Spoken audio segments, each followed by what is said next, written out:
So this is lemon balm, one of my favourite herbs, also known as Melissa officinalis.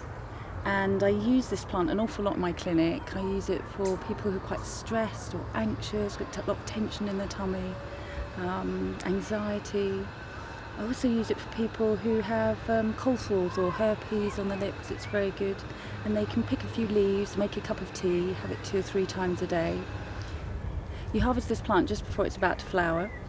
And I'm just taking some now because I quite fancy a tea with it. And you turn it into a tincture, and a tincture is a maceration of water and alcohol in the plant. And so I would harvest it, put it in a large jar, shake it 2 or 3 times a day, and keep it for 2 or 3 weeks, and then press it out. And the tincture that comes from it is what I would use. Here we have another lovely herb. It's got many different uses. It's symphytum officinalis, or also known as comfrey or nipbone. There are many different species of comfrey. We tend to use symphytum officinalis, and it's famous for healing broken bones. It's used internally as well for short periods of times as a tea to heal ulcers.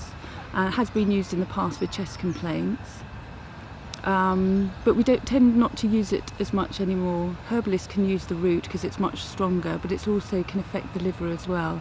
So we have a shorter period of using it when we use the leaf. It's used a lot as a green manure as well, and people would harvest this back, cut it back right now as a green manure, so great for composting, and also for scarring as well. I use a lot of creams with comfrey for scarring or from spots and things like that because of the high allotonin content. You find this at the end of woodlands or in people's gardens, but the plant you find a lot in woodlands is this one here. It's called ground ivy. Oh, I've got one here flowering. It smells a cross between sage and thyme. Glycoma is its Latin name. And it's used medicinally to dry mucous membranes and for chest infections. You'll see this on the banks of many woodlands. Because of its antibacterial properties as well, it can help clear chest infections as well as dry and tone the mucous membranes. So it's a definite one. In the olden days, they used to make beer from this, and very popular. So the ground ivy used to be used to make beer, and so did this actually. This is hops. Hops has been used in making beers for centuries, and we use it to help you sleep at night. It's just reminding ourselves of the old ways of how things can help you sleep, rather than using sleeping tablets to help you sleep, when there are natural ways and alternatives to over-the-counter preparations. This is a prize in here. This is valerian officinalis. It's not like the common valerian that you'd find in your garden, the pink one. It has a kind of whitish flower. You would use the valerian root and harvest it in the autumn and dig it out. You could divide the root and keep growing more valerian. It can be used quite safely. Some people take valerian during the day, help them relax and keep calm in anxious situations. You'd find loads of dandelions in a woodland. These have now gone to seed. Dandelions are diuretic, and if you remember, your mother used to say, don't, pick the dandelions or you'll wet the bed. Well, dandelions are very diuretic, but they're high in potassium as well, so they're used to lower blood pressure or swollen ankles, and you would harvest the leaves right now in spring. Fantastic. You can add the flowers to salad and the leaves, and I've seen amazing results. The roots are very laxative, and you'd harvest the roots in the autumn. And you could heat them in the oven and make nice dandelion coffee from them from roasting the roots. And to help you remember all this information is this rosemary bush. It's looking a bit sad for itself, so it could do with a serious haircut. But rosemary increases circulation to the brain, so if you make an oil with the rosemary, you can massage it into the scalp and it will help your hair grow. Just put a sprig like that in a cup of tea, and that will help with headaches. Often tension headaches, if you have a nice strong cup of tea, or you can make a nice foot bath with some rosemary in it. It will help sort of help with aching joints and sore feet. Or use it for some cooking.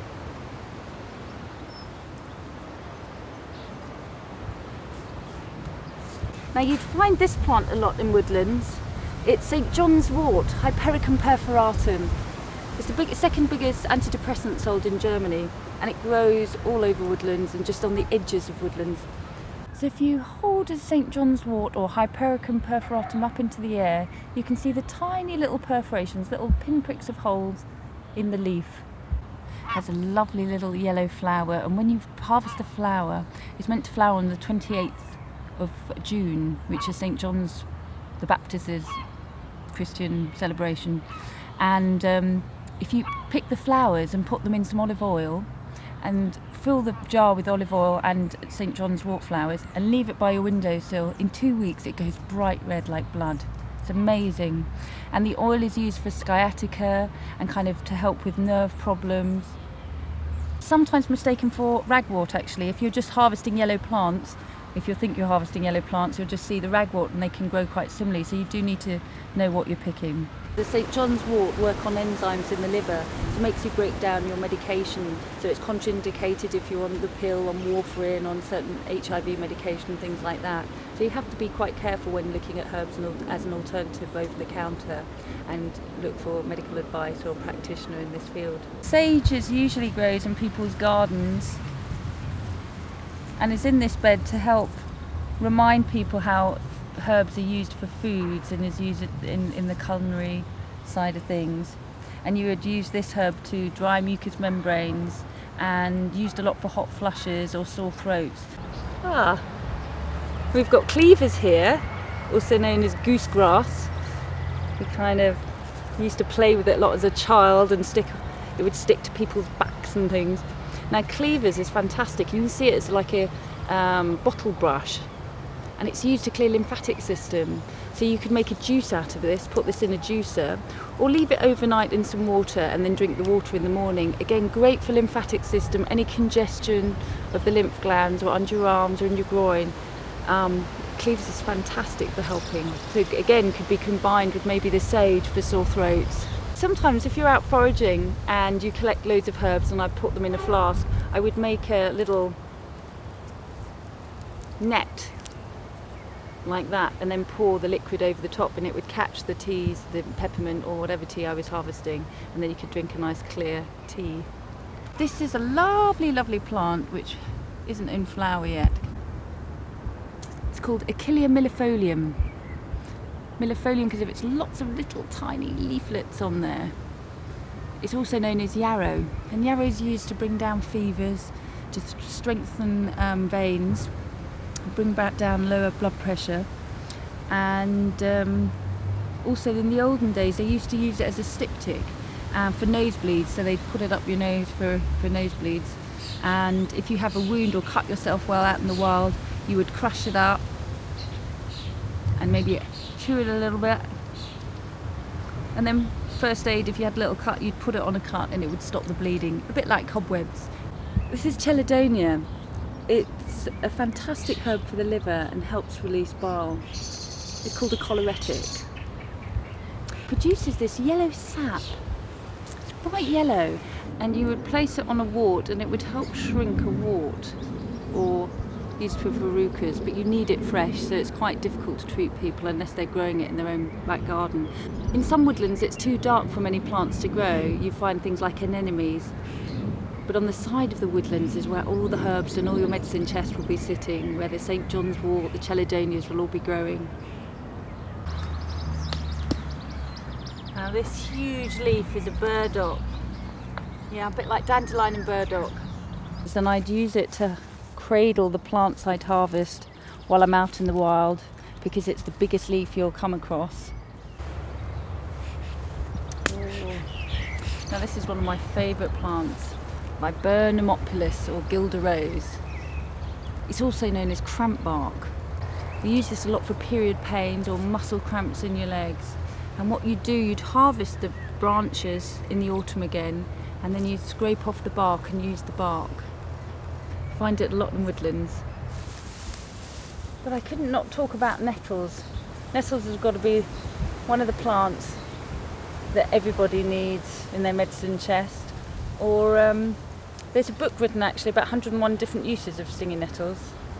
Urticaria. Nettles, rich in iron, good for your blood, but you wouldn't want to lie on them. They used to say grasp the nettle. And if you squash the nettle or grasp it really quickly, you'll squash the little syringes flat and it won't sting you. We'll harvest the tops just before they're about to flower, and you can also make string from nettles as well, and nettle soup. Nettles are really high in iron, so fantastic if you're slightly anemic, feeling a bit faint. Also antihistamine as well, so used a lot for allergic reactions, helping clearing gout and urates from the body as well. Fantastic for arthritis and to help purify the blood.